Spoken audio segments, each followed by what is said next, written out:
Hey, I am Carly. So I decided to start this YouTube channel to explain a little bit about my journey as I go, because I got a lot of good feedback on Instagram showing interest that you kind of want to know what I'm going through and how I'm navigating it. Hopefully that'll spill over and help some other people navigate their own path if they decide to kind of veer away from diet culture and get into more intuitive eating. So I asked what topic you wanted to cover for my first video tonight. Chelsea asked, what mantras, sayings, quotes, and things do you use as a constant reminder of your effort and journey to the place that you are? Like, what keeps you going?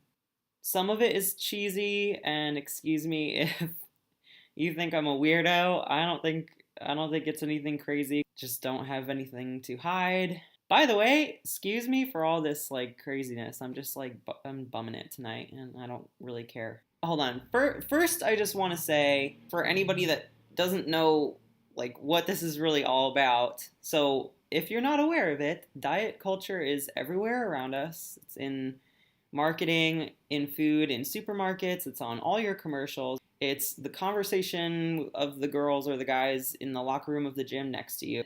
It's everywhere around you. And when you can recognize diet culture and you can kind of look in and see how it affects people, then you see it is everywhere around you. You can't escape it. Navigating into the world of just kind of letting go of dieting and trying to always change your body and conform and everything, it can be a real challenge because you're always going to be surrounded by it. All right, so what kind of things do I say to myself to constantly remind me? Okay, so in terms of like the whole dieting experience, I've been on and off consciously dieting for 10 years. The first time I ever tried to like restrict my intake in order to change my body, I was 13 or 14, so really it's been like 15 years. So with all of the research that I've been doing over the past few months, through all of that material that I've either watched or listened to or read, I have been able to gain a lot of different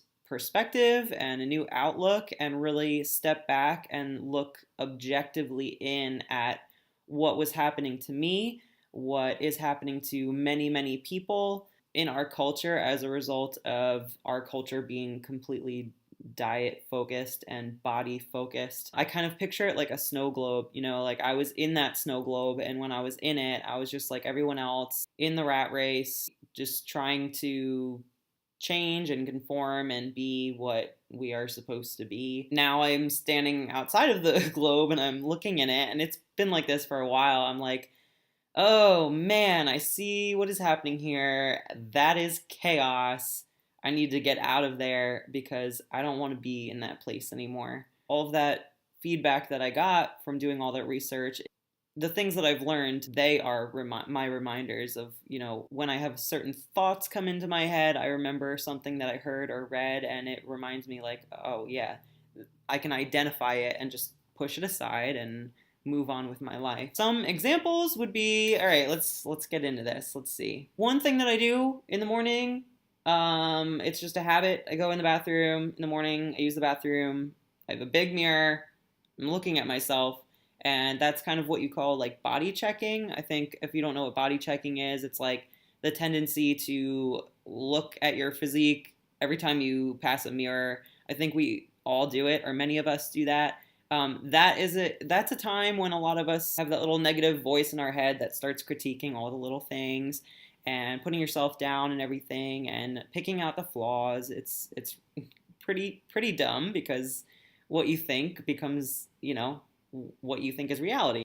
In the morning, when I'm looking at myself in the mirror, I actually consciously look for the things that are great and that I really love, and I'll actually like compliment myself. It sounds like a little strange to just be complimenting yourself, but it's very important to have gratitude. Think about all the things in your life that are going well that you already do have. So that's something that I do is I try to practice gratitude. Even if I don't love that day, what I see in the mirror, remind myself how much I'm capable of. I have a very able-bodied, strong body, great health. I can go to the gym. I'm not injured. I'm not sick. I just have to take a step back and say to myself, okay, why do I even think that that part of me or that part of me needs to look a different way? Where is that actually coming from? Think about it when you're a kid. You don't have expectations. You don't look in the mirror and pick out the things that are wrong with you. And if you did, it was only because you saw somewhere in the media. We've been exposed to this for so long that now we've learned all these little things that we are supposed to have or look like. So when that happens, I just remind myself, okay, that's not coming from me. I did not make that definition. I did not fabricate that. Those things were taught to me and they made an impression on me.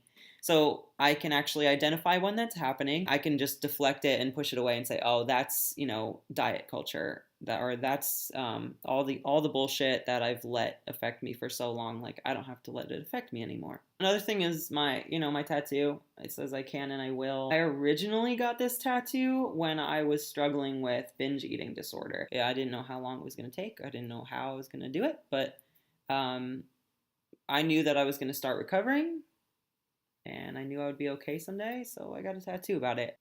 This is really bad. Okay, so it says it's possible.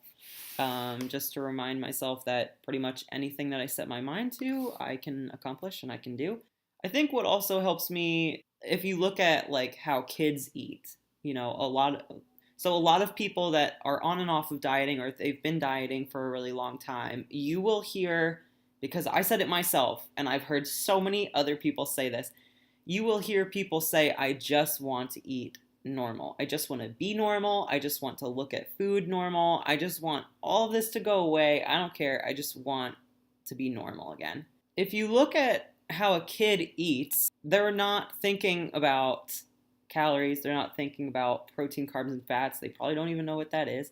They don't always want the forbidden foods like cake and cookies and everything. Like, it might be there in the cabinet in front of them and they don't want it. Like, they might want, oatmeal or like a piece of fruit or something. And then other times they're going to want the pretzel with cheese or whatever. But like, they know what they want. They eat, they tell you when they're hungry. They eat food. They don't think too much about it. They stop when they're full.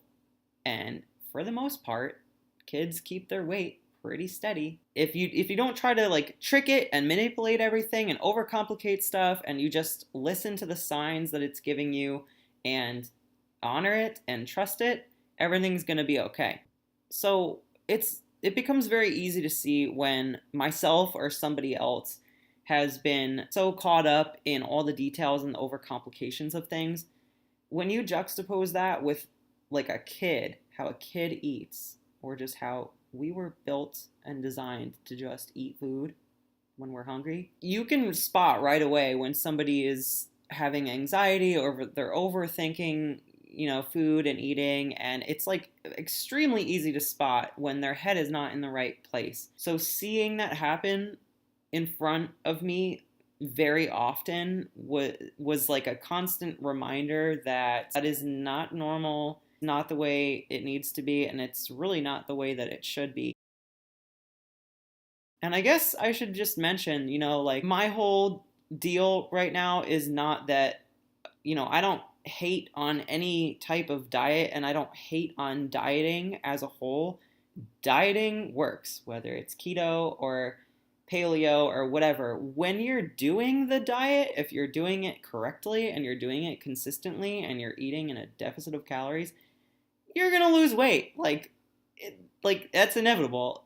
In that sense, yes, dieting does work. So I'm not saying that it doesn't work, and it's not that I don't support any kind of particular diet that somebody is doing. If it's working for them and they're happy and they're totally healthy mentally, emotionally, physically, then there's no reason that they shouldn't diet. I'm not going to say don't diet. The problem is when people are doing a certain type of diet and it crosses over into one of those things is not healthy anymore, whether it's their mentality or their emotions or physically they're exhausted or beating up their body.